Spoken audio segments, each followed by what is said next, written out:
Microsoft shares may have slipped today, but they are still up 5.5% since news broke Friday that Steve Ballmer would step down as CEO. That news has investors wondering what other stocks might rally if the CEO unexpectedly left the company.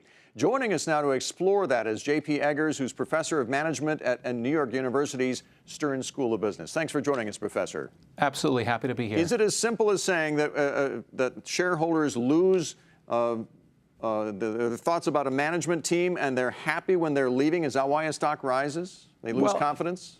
Well, I mean, certainly when investors are lacking in confidence in a CEO and that CEO leaves, there's going to be a bump in the stock price. When we think about what some of the major reasons why you would see a big bump like Microsoft, there's often the sense that there's a big amount of value in the organization, whether it be cash or cash flows from things like Windows and the Office suite. And there's a concern that the CEO is going to waste that money, going to spend it frivolously, trying to chase down some new opportunity. And so when that cash and that treasure is kind of protected, the investor is certainly going to react very positively to that kind of a change. So do companies like, let's say, Dell or Apple fit that description, so that if Michael Dell suddenly said that I'm stepping down, or Tim Cook at Apple said the same thing, would those stocks pop on the news? Well, I mean, Dell at this point in time, we've already kind of seen Icahn push the stock with his investment. I think certainly 6 months ago it would have fit that bill, maybe less so now. Apple, I don't know. Maybe we're getting to that territory. People are getting concerned enough that Cook might misspend that money and mislead the company on innovation. What about on the other side, though? What about companies where if the CEO were to decide to leave, the stock might drop, go the other direction? Maybe a Facebook with Mark Zuckerberg, or a Yahoo with Marissa Mayer, who's been so successful in the last year.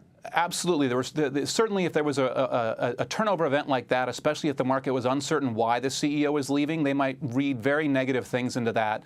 And certainly, you know, Mayer at Yahoo's certainly seen the stock price bump in part because of investor reaction to her. And if you think about places like Amazon, certainly where there's a founder CEO who's kind of been the leader in innovation, that kind of turnover would be seen as very disruptive to the organization. Professor Eggers, I want to ask you about JCPenney. You heard our report just a moment ago that Bill Ackman is pulling out his 39 million shares. Now, here's a company who's had so many issues and a revolving door of CEOs. But let's just say that Mike Ullman, who's the current CEO, is forced out or steps down or whatever. What happens there? JCPenney would be a very interesting situation, because I think there's very clear sense that there's a leadership void, in a sense that there's no real clear direction for the firm.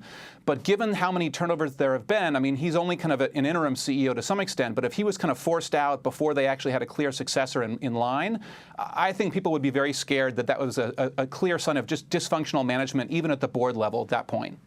Not to discredit our premise, but are we giving too much credit to a CEO and his or her impact on a company's bottom line long term?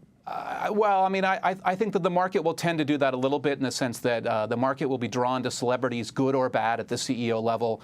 But the reality is the CEO, either directly or indirectly, has an enormous impact on the organization by choosing how to allocate resources, by deciding what the incentive structure is for the firm, by deciding the structure and reporting structure of the organization. So no, I think long term we're not really kind of overstating that from that perspective. JPEggers of NYU's Stern School of Business, thanks for joining us tonight. Thanks for having me tonight.